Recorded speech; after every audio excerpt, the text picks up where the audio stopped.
Iran Israel जंग के 10वें दिन दक्षिण पूर्वी ईरान में बंदर अब्बास के पास अमेरिका ने हमला कर 3 ईरानी जहाज को किया नष्ट। बैरूत में इजराइल के हमले में हिजबुल्लाह का फाइनेंशियल हब तबाह। ईरान को मिला नया सुप्रीम लीडर, अली खामनई के बेटे मुश्तबा अली को मिली कमान। असेंबली ऑफ एक्सपर्ट्स ने वोटिंग के बाद सर्वसम्मति से लगाई मुहर। ईरान के नए सुप्रीम लीडर को लेकर बोले ट्रंप, मेरी मंजूरी के बिना ज्यादा दिन नहीं टिक पाएंगे। इजराइल की भी खुली धमकी, खामनई जैसा ही होगा हश्र। ईरान जंग के बीच तेल के दाम बढ़ने के आसार नहीं। सूत्रों के मुताबिक 25 दिन का कच्चा तेल देश में मौजूद कच्चे तेल की कीमत 100 बिलियन के करीब बनी रहेगी। लोकसभा स्पीकर ओम बिरला के खिलाफ अविश्वास प्रस्ताव से पहले सियासी घमासान। सरकार का दावा, विपक्ष ओम बिरला पर चर्चा करना ही नहीं चाहता। कांग्रेस का आरोप, सरकार चर्चा के लिए तैयार नहीं। पश्चिम एशिया संकट पर विदेश मंत्री एस जयशंकर ने दोनों सदनों में रखा सरकार का पक्ष। कहा, प्रधानमंत्री मोदी हालात पर खुद रखे हुए हैं नजर। देश की ऊर्जा जरूरतों के लिए सरकार अलर्ट।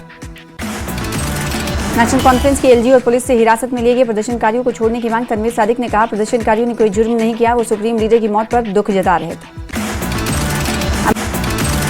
अमेरिका इजराइल के खिलाफ प्रदर्शन करने वालों पर दर्ज एफआईआर वापस लेने की मांग। पीडीपी प्रवक्ता इकबाल त्रंबू ने कहा, पहलगाम हमले के विरोध में हुए प्रदर्शन के दौरान नहीं दर्ज की गई थी एफआईआर, तो अब क्यों? ईरान के मुद्दे पर केंद्र पर सवाल नहीं उठाने के खिलाफ पीडीपी नेता मोहित भान ने सीएम उमर अब्दुल्ला पर बोला हमला। कहा, सीएम ने केंद्र सरकार के सामने किया सरेंडर, केंद्र को रखना चाहते हैं खुश। नेशनल कॉन्फ्रेंस के सांसदों ने ईरान दूतावास जाकर ईरान के सर्वोच्च नेता की शहादत पर जताया शोक। मुख्यमंत्री उमर अब्दुल्ला की ओर से ईरान की सरकार और वहां के लोगों के प्रति जताई संवेदनाएं। जम्मू कश्मीर के नए स्टेट इलेक्शन कमिश्नर शांतमनु ने पंचायत इलेक्टोरल रोल 2026 अपडेट पर समीक्षा की बैठक। इसमें डिलिमिटेशन, कंट्रोल टेबल अपडेट और नए वोटरों को शामिल करने पर हुई चर्चा। पुलवामा में पुलिस ने नशे के खिलाफ की बड़ी कार्रवाई। एक ड्रग्स तस्कर के 2 मंजिला मकान को किया अटैच। गुलमर्ग के सब डिस्ट्रिक्ट अस्पताल मागाम में एमएलए डॉक्टर मोहम्मद शफी ने modern colour Doppler high ultrasound machine किया उद्घाटन। Block medical officer Magam, coordination committee Magam के चेयरमैन मोहम्मद इब्राहिम मीर रहे मौजूद। कटरा में आप नेता मनीष सिसोदिया ने किए माता वैष्णो देवी के दर्शन। कहा, सत्य ही हमेशा जीतता है, लगाए गए झूठे आरोप अदालत में गलत साबित हो चुके हैं। बानिहाल के दर्शीपुरा इलाके में एसडीएम ऑफिस की नई बिल्डिंग बनाने के लिए जमीन खाली कराने को लेकर हुआ विवाद। लोगों ने प्रशासन के खिलाफ लगाए नारे।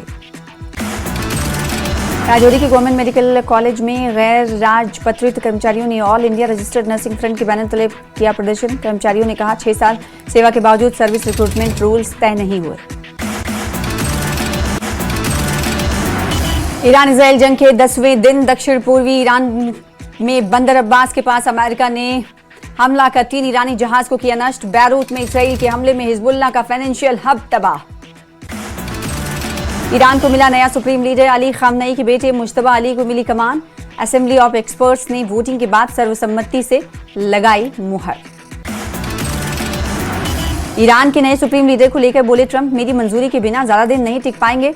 इजराइल की भी खुली धमकी, खामनई जैसा ही होगा हश्र।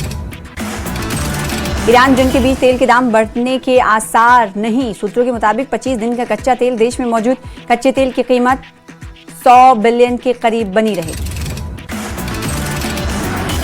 लोकसभा स्पीकर ओम बिरला के खिलाफ अविश्वास प्रस्ताव से पहले सियासी घमासान। सरकार का दावा, विपक्ष ओम बिरला पर चर्चा करना ही नहीं चाहता। कांग्रेस का आरोप, सरकार चर्चा के लिए तैयार नहीं।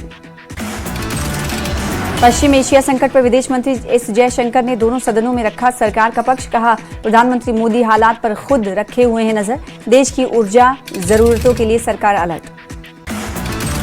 नेशनल कॉन्फ्रेंस की एलजी और पुलिस से हिरासत में लिए गए प्रदर्शनकारियों को छोड़ने की मांग। तनवीर सादिक ने कहा, प्रदर्शनकारियों ने कोई जुर्म नहीं किया, वो सुप्रीम लीडर की मौत पर दुख जता रहे थे।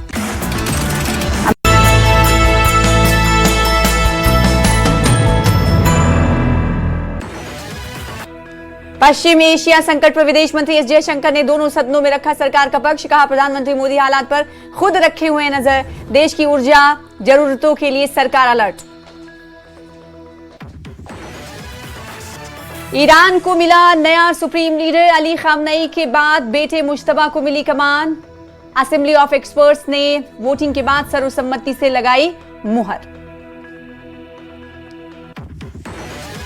ईरान के नए सुप्रीम लीडर को लेकर बोले ट्रंप, मेरी मंजूरी के बिना ज्यादा दिन नहीं टिक पाएंगे। इजराइल की भी खुली धमकी, खामनेई जैसा ही होगा हश्र।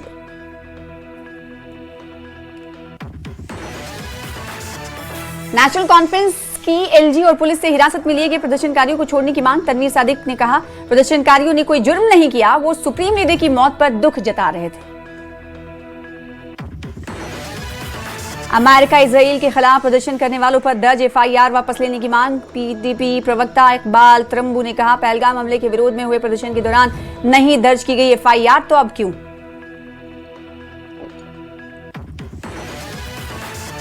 ईरान के मुद्दे पर केंद्र पर सवाल नहीं उठाने के खिलाफ पीडीपी नेता मोहित भान ने सीएम उमर अब्दुल्ला पर बोला हमला। कहा, सीएम ने केंद्र सरकार के सामने किया सरेंडर, केंद्र को रखना चाहते हैं खुश।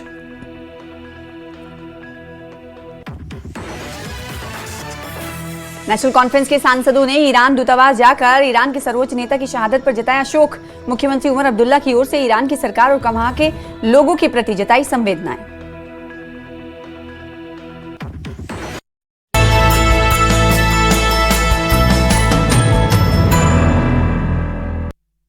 नमस्कार, आदाब, इस्तकबाल है आपका, स्वागत है आपका। जम्मू कश्मीर न्यूज देख रहे हैं आप, मैं हूं आपके साथ सना वर्ग। जम्मू कश्मीर के साथ साथ मशरिक़ वुस्ता में इस वक्त क्या चल रहा है उस हवाले से भी आपको खबर देंगे, लेकिन उससे पहले दिल्ली फसाद मामले से इस वक्त की बड़ी खबर आ रही है जुड़ी हुई। दिल्ली दंगा मामले से जुड़ी हुई इस वक्त की बड़ी खबर, शर्जील इमाम को 10 दिन की अंतरिम जमानत मिली है। दिल्ली की करकरडूमा अदालत ने सोमवार को दिल्ली दंगा मामले के आरोपी और जेएनयू के पूर्व रिसर्च स्कॉलर शर्जील इमाम को 10 दिनों की अंतरिम जमानत दे दी है। अदालत ने उन्हें अपने भाई की शादी में शामिल होने और बीमार मां की देखभाल के लिए ये राहत दी है। करकरडूमा कोर्ट के अतिरिक्त सत्र न्यायाधीश समीर बाजपेयी ने शर्जील इमाम को 20 मार्च से 30 मार्च तक के लिए अंतरिम जमानत मंजूर की है।